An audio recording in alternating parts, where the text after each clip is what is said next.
Oh, hi again. Had a weekend off really, mulling things over, but obviously watching Wales in soccer on Friday night, great pride in that. Not so good in rugby down under in New Zealand. And of course there's the great match coming on Thursday, but we'll leave that for another day. But I also stopped to think about what's going on. I've done about 8 meetings, and it doesn't matter what you say on the pro side, those who want to remain in the EU. There are people on the other side, ordinary people, the general public, working class people, older people, sometimes young people, mixture of people who just don't want to know. They don't want to know the facts. And that is a problem. They're not listening.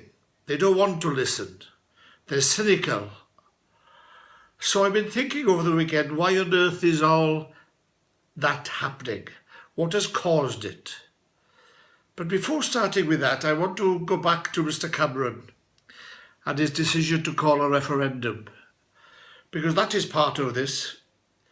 Last year, I said, roughly when I started blogging around last September, that David Cameron could be the Prime Minister that leads this country out of Europe and also will break up the United Kingdom. Now, that was not wishful thinking on my part, obviously, but something told me that this man is making a serious mistake, because he either doesn't understand the British mood, he either doesn't understand the British people, but what is worse, he doesn't even understand his own party. Everything should have told Mr. Cameron that the Tory party was ripe for splitting and dividing on this issue. You only had to look at the history.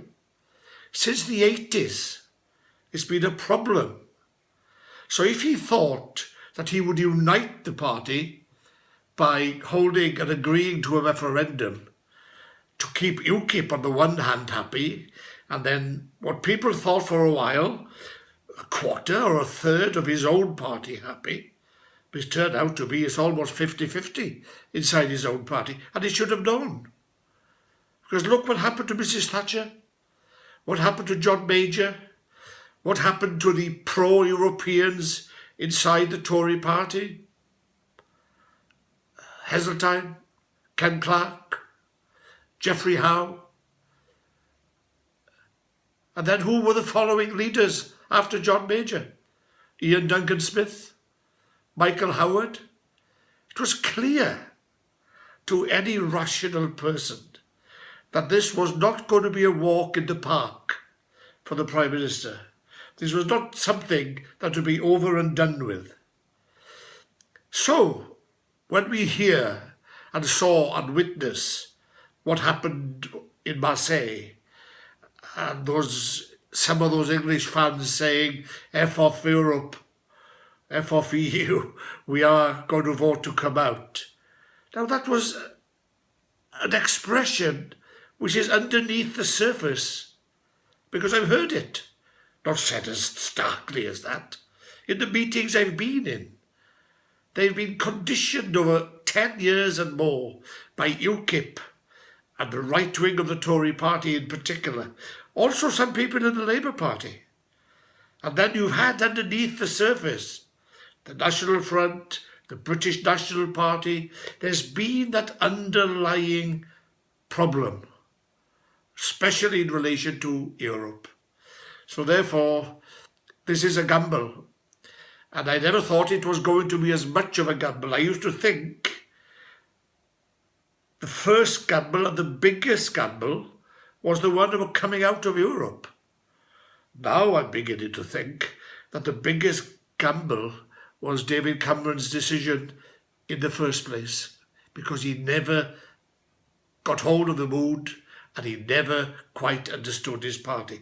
But it wasn't just there either, is it? It's also about Labour. it now has a leader who at one time was against the European community. And the turmoil in the Labour Party over the last year, the divisions over whether Corbyn is accepted by the moderates, the Social Democrats, the centre-right of the Labour Party, that has muddied the waters. And then on top of that, you have the Liberal Democrats, almost annihilated a year ago. And at one time, remember, the Liberal Democrats were getting 6 million votes in Britain, the most pro-European party of all. And they have almost been sidelined in all this debate. So there is that cocktail. There is that mix, which is now becoming clearer in these confusing opinion polls. In these opinion polls that are showing that it's not going to be as straightforward as people thought in the first place. People are disenchanted. People are not listening. People are switched off. People don't trust politicians. And it goes back a long way. But it's been exacerbated by the financial crash of 2008 and by the austerity measures over the last 6-7 years. People don't believe. They've lost their trust in politics and politicians. And that is also in the middle of all this mix. Because after all, remember, the working class people, people looking for housing, people living in poor conditions, people who struggle to even have food on their table, people who worry about the National Health Service, people who worry about the education of their children.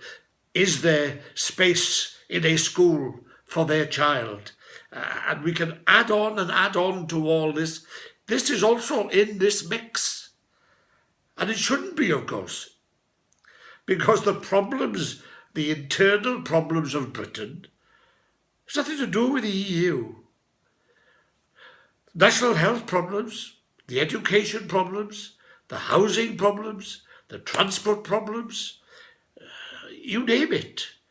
You choose a topic other than the obvious ones like agriculture, fishing, the environment, and some others, that the main domestic issues are to do with the way Britain has been governed by its own governments, by its own parties. And trying to get that over to people, I find, is proving very difficult because of what I said earlier. They stop listening. They don't believe. They marry the two things together. And then they're looking for scapegoats. And of course, Brexit, Gove and Farage and Boris and IDS, they've come along with the ideal scapegoat, which is migration and immigration. And everything is thrown at that door. Might be convenient for some people in the Tory party to do that, but that's not where the problem lies. The problem lies in how this country has been governed. So there we go. It is a problem that worries me greatly, actually, and when I try to discuss it with people in meetings, they say, I don't want to be governed by Brussels. I want my country back. I want to be sovereign. I want to be free. None of these things are real issues. You talk to people about those issues. They don't really understand that. It's just a feeling, a gut feeling they have because it's been fed to them. That's the line they have heard. Now, I had prepared other things to say in this video piece, but I can notice from the timing that this is getting rather long. But I just want to finish with one thing. And maybe some people haven't thought of this yet, or if they have, they're keeping very quiet about it. This referendum is not actually legally binding. It will require Parliament to pass laws to disengage from Brussels, from the European Union. The the European Communities Act of 1972 would have to be repealed in Parliament. Now, I don't want to go further today on that, but consider the mix of the politicians in Parliament. Consider how the parties are lining up on the European issue. This also is a complicating factor in the middle of all this. There we go. That's enough to go on with for the moment. But we need somehow, those of us who want to be on the inside, and this will be the burden of my next video, how do we make the positive case? How do we make the issue not on facts? People say, oh, we haven't got enough facts. There are endless facts. Endless. Far too much, in fact. Far too much.